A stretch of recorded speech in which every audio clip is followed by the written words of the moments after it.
来，掌声有请这一对，有请。男嘉宾陈先生，29岁，来自广东，是一名职员；女嘉宾李女士，27岁，同样来自广东，是一名职员。来，有请两位，有请。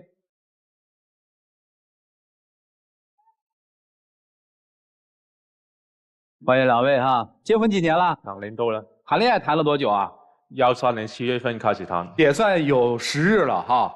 孩子多大？1岁多一点。1岁多一点。哎呦，这就开始因为教育问题就打架了哈。谁要来这个节目的呀？我要来的。你要来干嘛呀？就我们之间因为结婚后也产生很多小矛盾、小问题，所以我就想也不知道怎么办，也对他挺失望的。首先就我老公他的脾气是属于比较暴躁类型嘛，可能性格也比较倔强的，遇到事情啊经常很多方面都会产生意见不合的地方。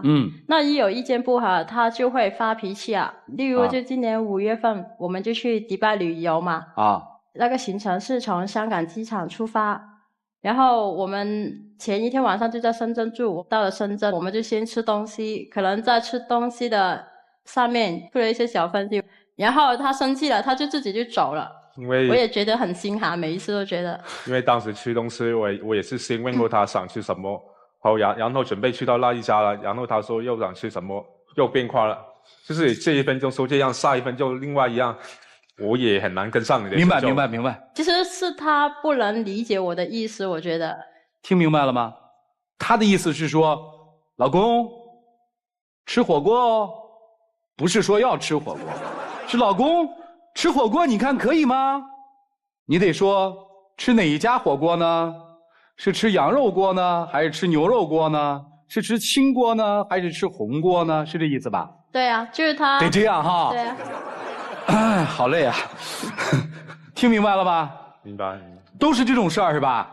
不是啊，也有一些，就例如我觉得他也不够体贴啊。上个星期那天晚上我就很不舒服，吃完饭大概4点多就躺在床上了，要我又呕吐又腹泻嘛，然后晚上8、9点的时候就到厕所里吐了几次了，然后就想他上来看一下我嘛，他都没有上来又不理我，然后我就有点生气嘛，然后我也跟他说，那今天晚上我们分房睡吧，反正我也就不舒服啊，免得传染我女儿。然后我就锁门了，过了1个小时后他大概就上来了，他看到我把门锁了，他就很生气的把门就踹坏了那个门了。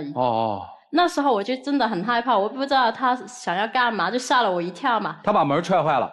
你踹门干什么？因为当时我的女儿也睡觉了，然后我抱她在房间睡嘛，因为平时都是跟我们一起睡的。然后她敲他门敲了很久，她都不开门，那我是觉得她是故意的，所以我就踹了一脚。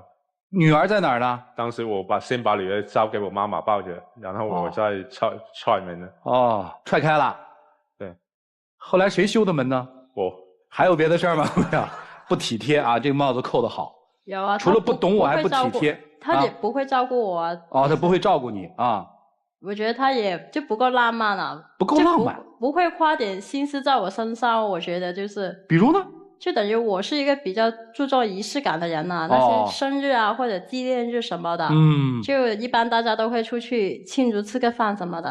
我也前提跟他说了，我生日你要不要送我一个小礼物那种，但他就是简单的陪我吃了个饭，也没有送什么东西啊。就但是之前就我们还没确定恋爱关系的时候，他知道我生日，他还送了我一束花那个礼物啊，我就感觉很伤心很失望了，被人冷漠了是吧？对啊，把我娶到手了，给你生了娃，你应该对我更好。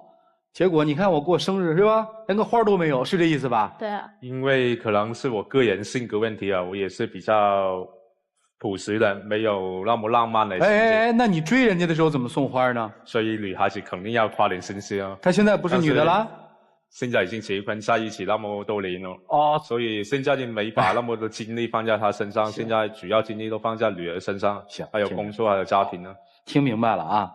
说说女儿吧，你们俩有什么教育方式不一样吗？小片里不是说女儿教育方式都不一样，不是才1岁多一点点吗？比如说，例如最简单那个吃饭啦，她之前是用手抓来吃的，就我觉得挺难看的。其实用勺子吃比较好一点。你随她去了是吧？对啊，那么小的小孩，只要他吃饱了长身体了，我也是这么觉着的，不要饿着他就可以了。所以当时因为用勺子给我女儿吃，她不吃嘛，她喜欢自己用手吃，我就先让她用手吃饱她。自己吃饭了？对啊。吃得好吗？他现在那就好了吗？用勺子吃啊。啊？他也喜欢用勺子吃啊，现在。你随他去好喽。没有，我觉得还是要教育他，从小培养嘛。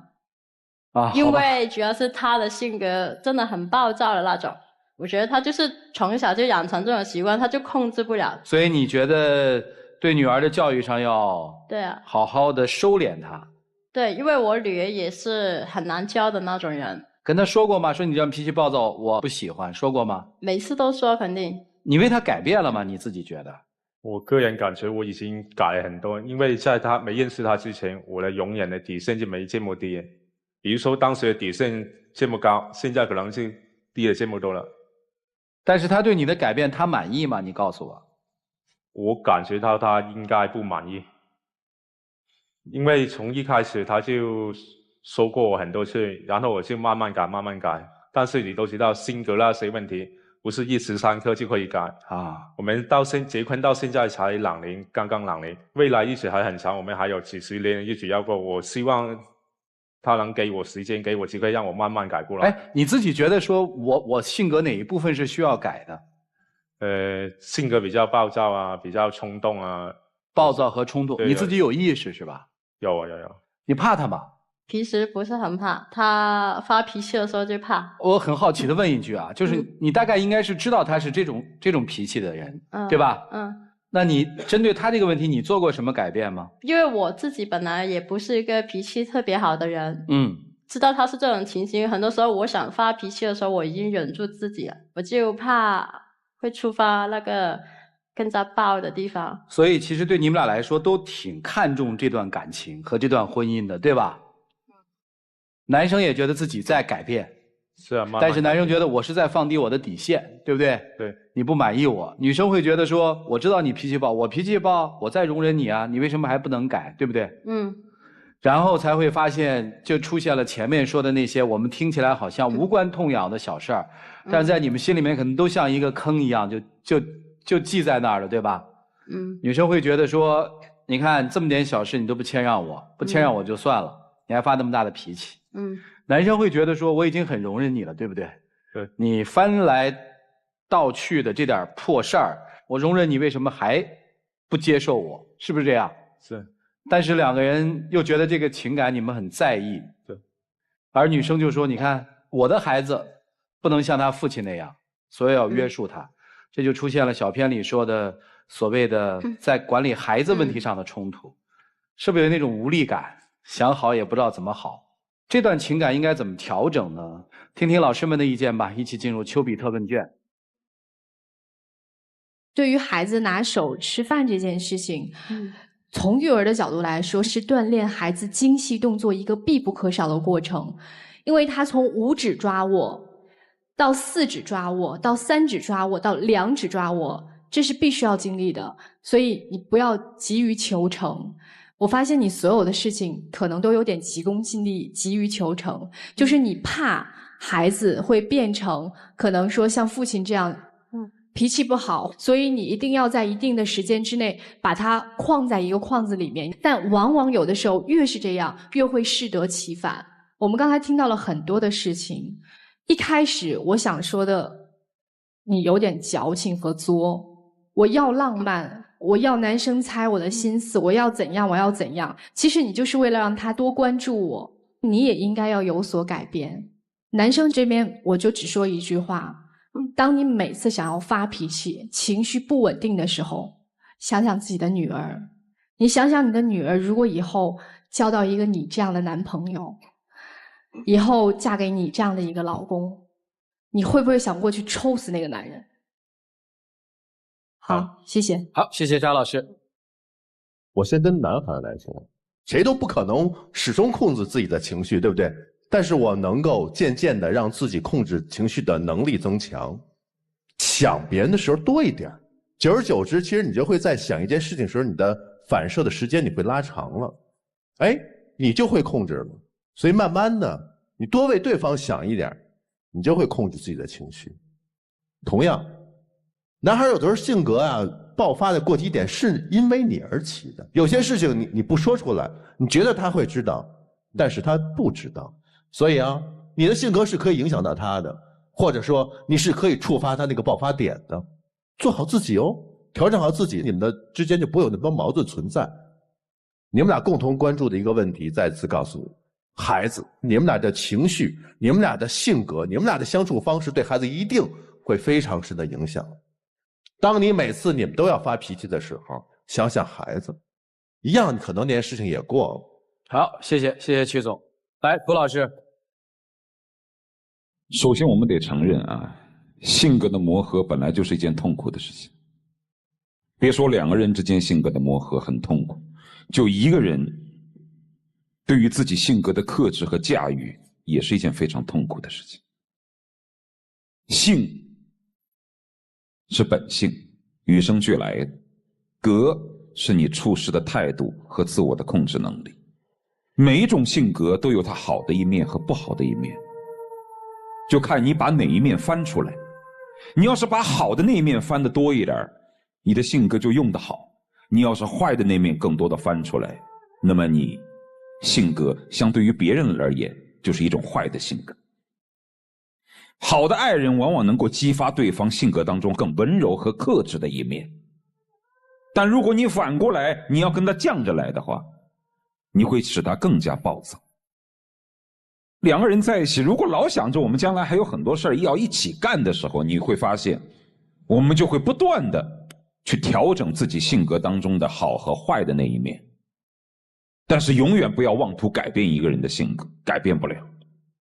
你只希望更多的能够激发他好的那一面出来，知道吗？知道。所有期望改变对方性格的人，那都是妄想。我们只有不断的调整。我是希望改掉他的脾气会好一点，不是性格。那你就要勇敢的激发他好的那一面。我每次都有跟他说的时候，就是像你刚刚说的，我很疼，我也很害怕。我觉得你下次就不要再这样子，每次都有跟他说。但是你每次说完这个之后，其实你的公主脾气你还是没有改的。调整是双方向的，一方面向对方激发对方好的一面的同时，你自己也要改啊。我不能说啊，你下次你不要这样啊，那我还是可以这样，那是不可以的。我觉得我也有改。对呀，所以说你们俩还有一个最大的问题就在于都看见了自己的改变，却没有看见对方的改变。婚姻是不断肯定的过程，肯定对方的过程，而不是不断的认可自己的过程。如果每个人都认为我在这其中我付出太多，而看不到别人的付出，那最后变成了什么？那最后变成了你们婚姻当中的谈判。难道改变自己不是应该的吗？你就会发现很多夫妻会认为，我都改变了这么多，好像你很委屈一样，难道不是应该的吗？你们不就是在一起过日子，而且要长足的过下去吗？所以付出本身不是一种成本，本来就是双方两人共同组建的家庭的往前走的基础。所以委屈自己付出自己没什么好委屈的，如果还要继续走下去，就应该更多的肯定对方，激发性格当中好的一面，好吧？就这样。好，谢谢涂老师。其实在婚姻生活当中，每个人其实内心里面都有一个所谓被万众瞩目的一种欲望表达。在家里面，我希望被家里的每一个成员瞩目，对吧？我希望我在家里面说的每一句话得到每一个成员积极的反馈，否则我觉得很失败。这个时候我们恰恰忘了，在这个过程里要倾听那个成员想说的是什么。很多事情如果你要占主导的话，请你事必躬亲。好多人做事都是这样嘛，又出钱又出力，嘴上不积德。就我说你，我很多方面也是这样跟你说，而你说别人是很轻松，自己做的时候确实很难，因为你要克己呀。我们的前提是我们想成为这个家庭的主导者。每个家庭的磨合，最后磨合的是什么？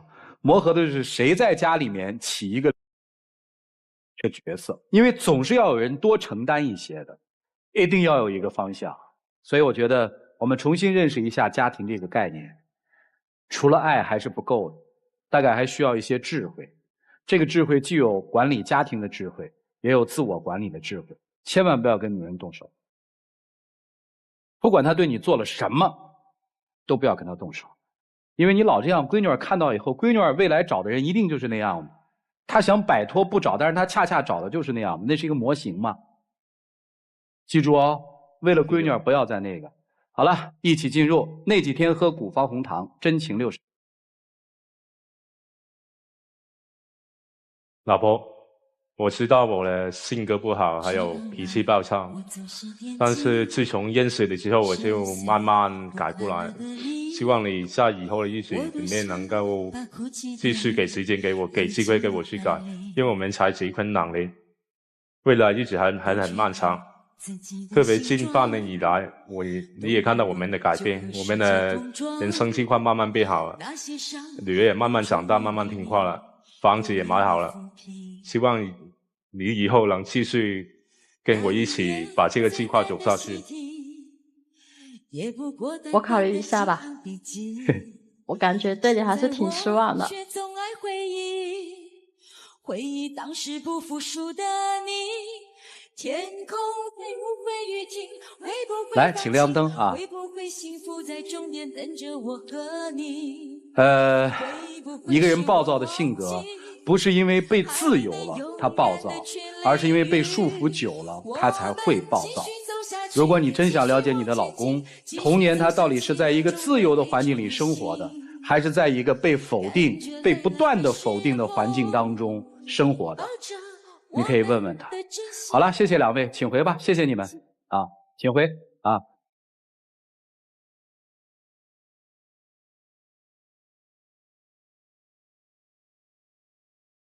来，请关门。好了，我们来看看倔强的女生，或者叫撒娇的女生，怎么来面对那个她认为总也不长进的老公。请说。